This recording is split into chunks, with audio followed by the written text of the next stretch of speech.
everyone. Welcome to my YouTube channel. Thank you so much for tuning in. I am going to talk about this topic that I want to talk about before I forget, because I forgot about it. Anyways,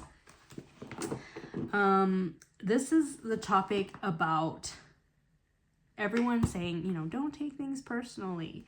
Okay, this is for my dear younger self, because I didn't really understand, and there's also nuance to this. Okay, some people, when you say don't take it personally, it's like they can do it easily, right? I'm not talking about those people, okay? So when people say like don't take it personally, and they can repeat that as much as they want, but if you are, again, I'm not a doctor, I'm not a psychologist, so this is just my opinion.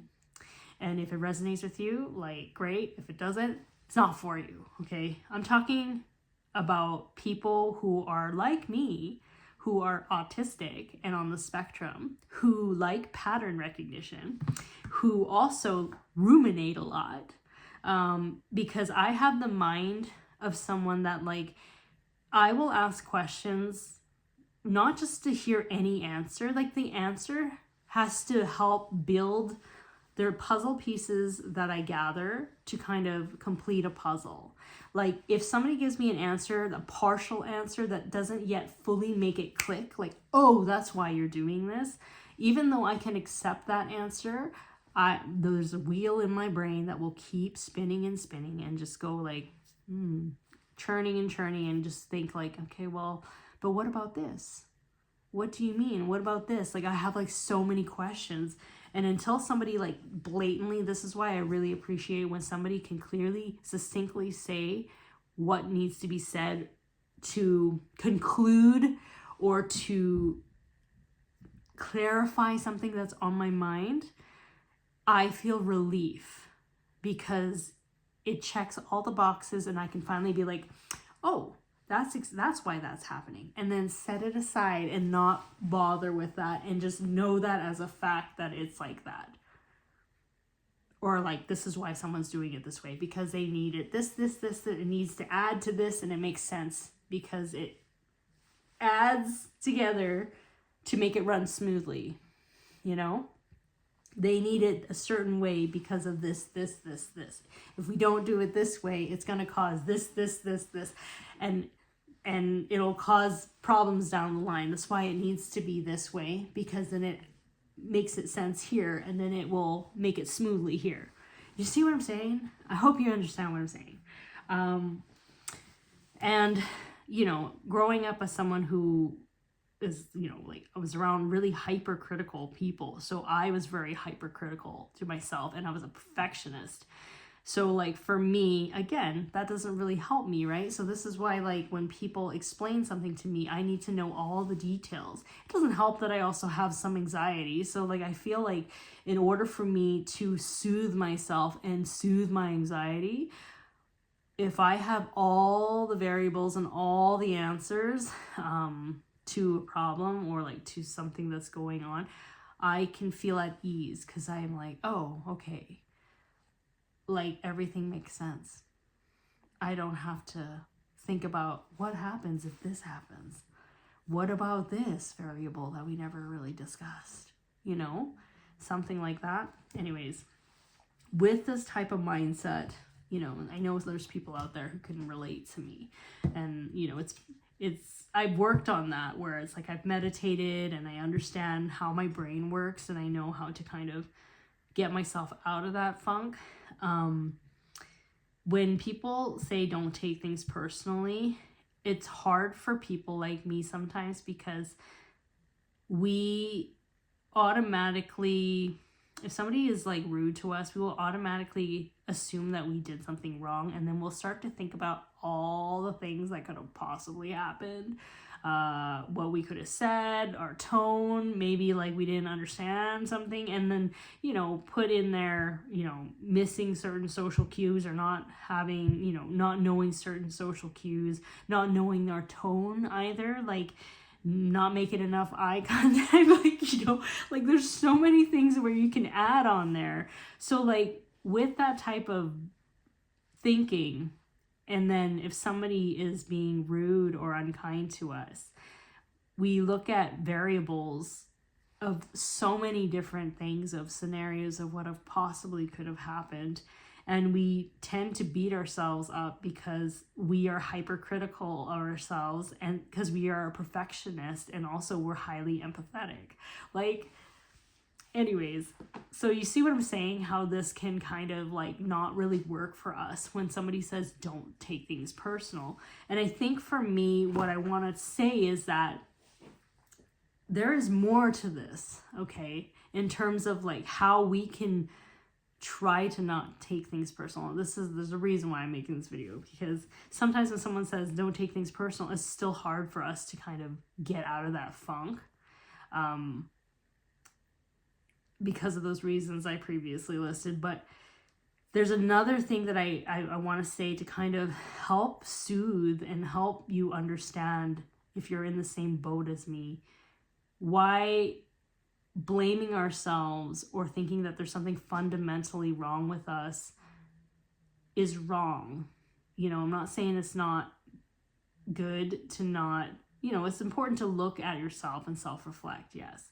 Because a lot of autistic folks have a hard time maintaining friendships, you know, and you know, with our pattern recognition, so many of us will oftentimes think that there's something wrong with us.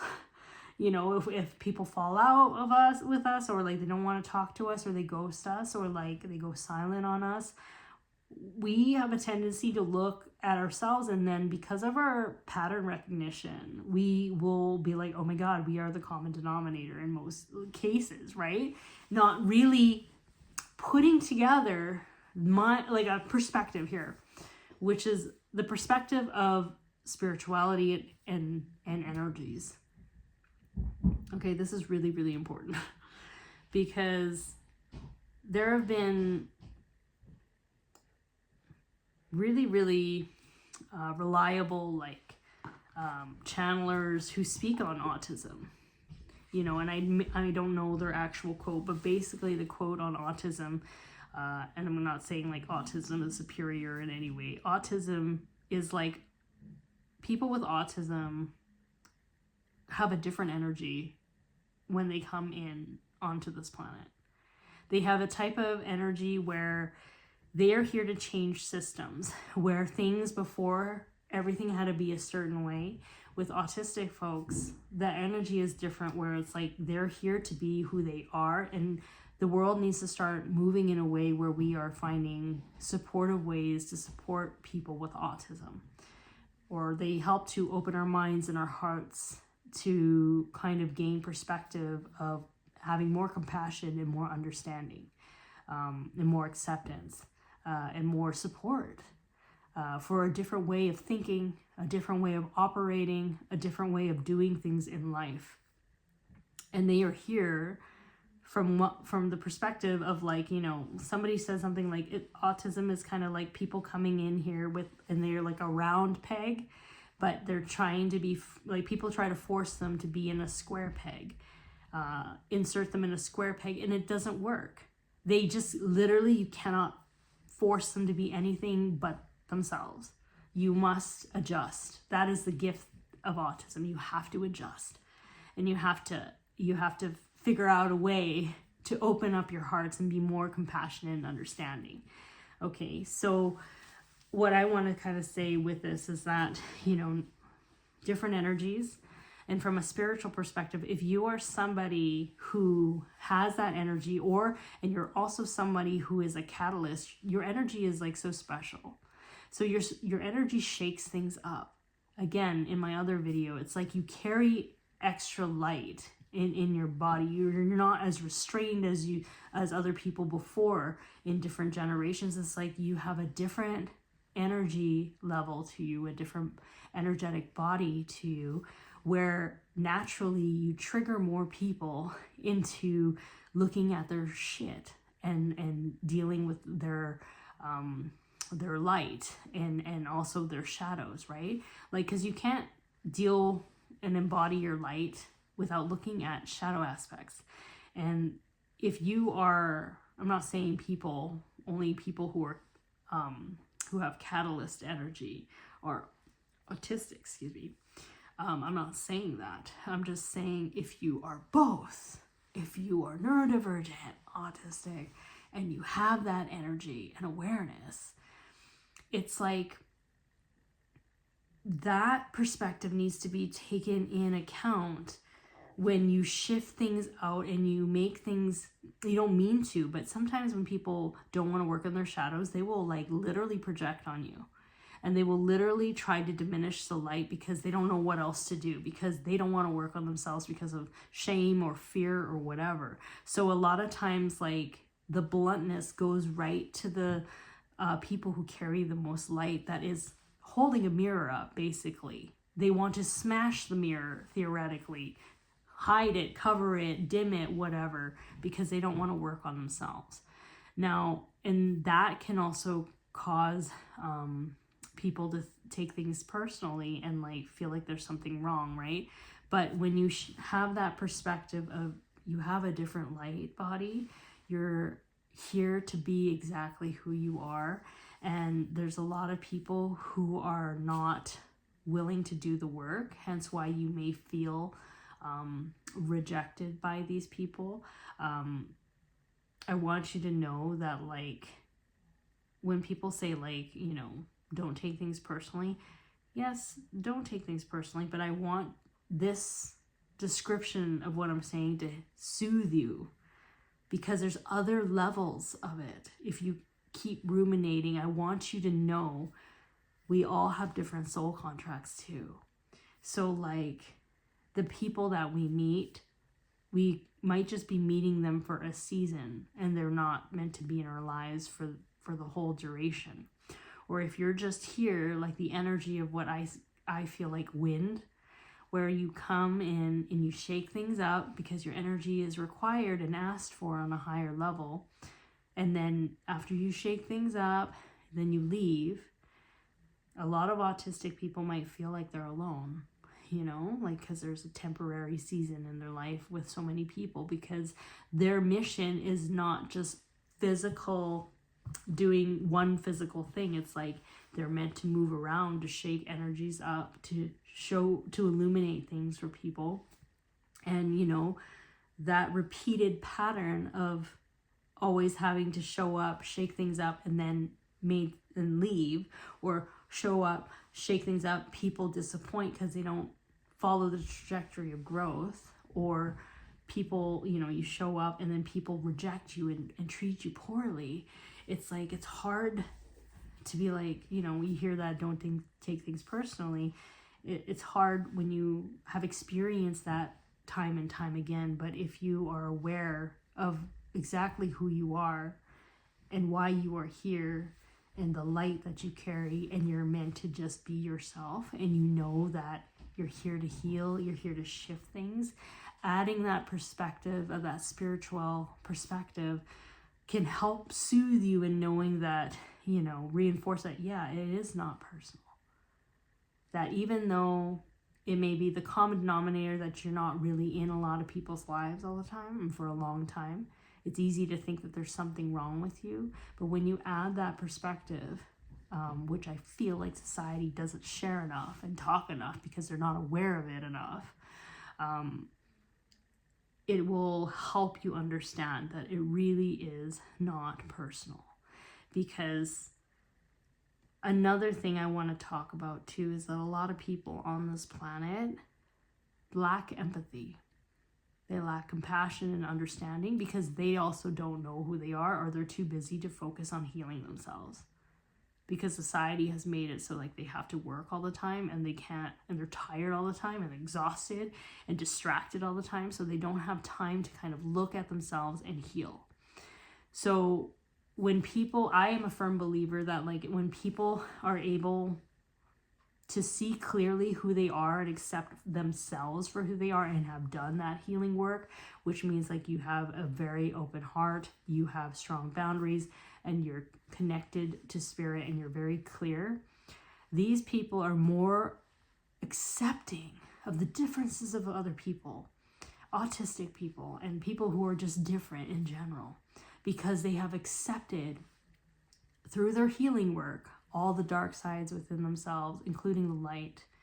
They are able to accept their fullness And that is why they're able to accept people who are different and operate differently and think differently and do things differently and need different things to kind of, you know, do their thing. They're more open-hearted and loving and unconditional that way. And I feel like because of the density of the planet, how so many people are just closed-minded, closed-hearted, unkind, and just lower vibration, that is really hard for those who carry like a higher vibe. And I'm not saying all autistic people carry high vibes. I'm not saying that. I'm just saying, like, if you're somebody who is autistic and highly, and you know that you are a catalyst, your energy is catalytic, I want you to know that, like, how to not take things personally, by understanding that, like, your energy and your connection to spirit, your aura, your light, not only triggers people, but like you're also in an environment where people just will never understand you and don't have the capacity to appreciate what you bring because they don't see that light within themselves. Like, they reject that light within themselves. It's hard when you have a certain vibration and it's like fast moving and high, and then you're in a dense reality. It can be difficult because you look around and you feel like nobody gets you, nobody likes you, you trigger people, and it's easy to fall into that spiral of like rejecting yourself and thinking there's something wrong with you. And I want you to kind of know that there will be a point where you will understand very clearly, and I hope it's very soon, that you were meant to be different, that you were meant to shake things up, and you were meant to continue going on, and the right people will come to you, and the right people will grow with you and appreciate what it is that you bring. And if people can't hold you or carry that energy and be around you, that is not personal. Just think about it as energy. Think about it like it's just, you know, one can't keep up and just repelling. And just continue being yourself is what I would say. Like, just continue being yourself. And hopefully that will help you stop ruminating, because when you embody yourself and you speak your truth and you know your worth and you know you're in a dense environment, a lot of people don't want to do the work or change, and a lot of people don't understand spiritual laws, and all of that, you start to be kinder to yourself. You start to have more compassion to yourself. And that pattern of you saying everybody leaves you, it's not true. Like, you're meant to, the right people will stay because the right people will appreciate you. And I don't think, you know, until you've ever met somebody who carries a certain light, like when I say it, like I have been blessed to meet somebody who carried that massive light. And I felt, even though they didn't mean to, or maybe are not even aware of it, I could feel like almost like they could see everything in my life, like every personality, like in terms of like my shadow aspects. I could feel like they could see everything. I felt so exposed. And it was kind of scary at first, you know? And I feel like if people are not aware of it, they get scared. They reject immediately. But the ones who are wise enough to know that it's a gift, oh my gosh, it's like you see the shadow and then you work on it. You transmute and work on it because you know, like this person is a blessing in your life. But anyways, I hope this video helps. It's going to be very specific. And yeah, I think that's everything. So yeah, I hope that helps in terms of like, you know, helps you not take things as personal. You gotta add that spiritual perspective. You gotta add that energy perspective. You gotta add that dense-ass planet, people perspective, you know? And then it'll just help you realize that you have a divine mission. Okay? Anyways, thanks for tuning in, and I will talk to you later. Okay, bye.